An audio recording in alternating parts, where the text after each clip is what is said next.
thian mal som na chung changa hei tulain lalpa thani ti la alara ala phua tu hian in puwa thiam a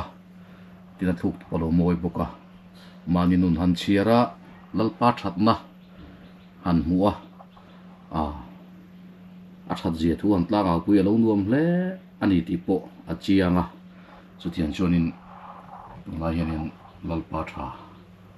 ti thu kanal chu pui sa social media te lalpa hi a thareng boka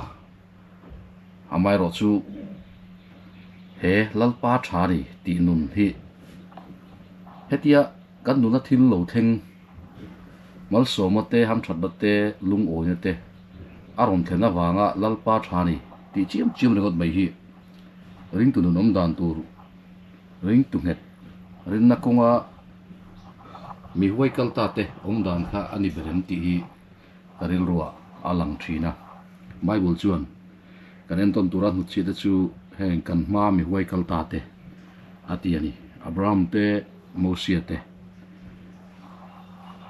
chi sang sang petera te po aniang khang zirtir som le pan hi te po anianga chung chu en ton tura kan ma mi huai kalta te tir ko polo te ani ho point pathian thal zia chu an thria an tema tem chin ve te reng u sakei bak nei wang lai an ril tram point lak cham reng an nei si lo tin e sakei bak nei ril tram in tlak cham reng an nei lo na chan chu ayan kol tu pathian a om wang ania chumi awanga tlak cham reng nei lo ania sakei bak nei hian an ma mo bak thil dang in le lo ro puina te chang kan na te an nei bel chiam chiam lem lova an ma mo tok in pathian ya choma chu tak chu tlak cham reng nei lo chu an ni tunai lal pa thani kan ti na chan tam takhi ka chu trina kan nu na lom na kan to na wang hian ni berin alanga lalpa thari ti tur hian keimani zokhi pathian lama kanin pek na athuk thaim chumi thu tak manga lalpa hi athada puang chuak kan niam ti lai hi apoi mo le maya lim le lom da thamona lung oina kan chan awang te kan nun kan chui ki ra pathian thatna kan mu awang rimota lalpa thani ti chiam chiam ringot mai hi ring tunun dan tur ni hian ka hretak lo maya chulai chu ka soi fiat hiam lawani chuan fiat fi ngai chi ni in alanga keimari zokhi pathian tan kanin penga pathian tan thei to pakadin pek na hian lalpa that zia chu alan chu atir ani ti lai hi apoi mo a ti tak zet na ne na lalpa rong bol la lama ke pen tumna nei tam chuang si lova emo chu tiangang nun in thak dang lam lem si lova beidon to palung oina ke mani ro thleng ve thira wanga lalpa thani an ti mo mai te tin kan du zong tak thil maso na emo chang kan na emo kan o zong tak thil kan han nei the wanga lalpa thani an ti ro mai te hi ako ham zia de mo ti te karil warom lang thina chu wang chuan pa in fa aneya afa te zinga chuan thil ngen ching chi tin thil du wom mai chi te anom boka chu ho te chuan an pa that na chu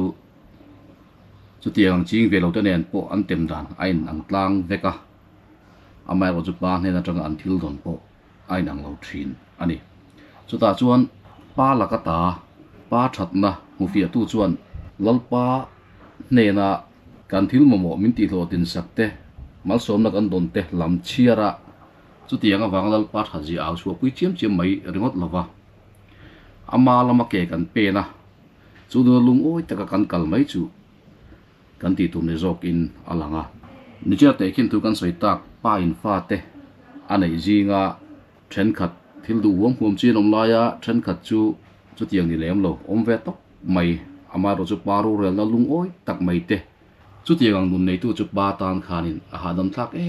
em mai do na pa mangai na kha bi ya khanin angai rengani thil pek tamla me mo thil ti sak tamla me mo kha ani ber lowa afa pa lung oi tak mai phun chia lem lo du po nga lem lo ni ma sela anuna lung oya apa ta narin taka apa mangai tu papanai kha pa tan hian lomna na salutu chu aya lomna dang thei chuang lo thil ani tat maya chu tiang ang nun nei tura lalpa that zia tem tu kan ni zo ka kha poimo in kan ria ti chuan lalpa tha ni ti lai hi hetiang zonga han soi hi turin ka ria thalai tam takte chu tiang zonga lo hre thiam lo te kan omni chuan riat thiam itum te ang u thil tha kan hu awang te kan nuna kan lung oina wang te kan lo tin na wang te a lalpa tha ni tiwak lungot sel me lo hian pathian tang hian in mal som na emo kan nuna thil thing te chiar a lem lo hian chiar chin te po omanga amaro chu chiar lu tuk chi hi ve ni a chulai zo ka chuan in film phur ngai kan ria alung oina neya keimani kanin buat saya pathian lam kan hoya kanin pek tip deuna hian lalpa that zia chu a chiang tel zo ko ni tilai kha kan soi ani e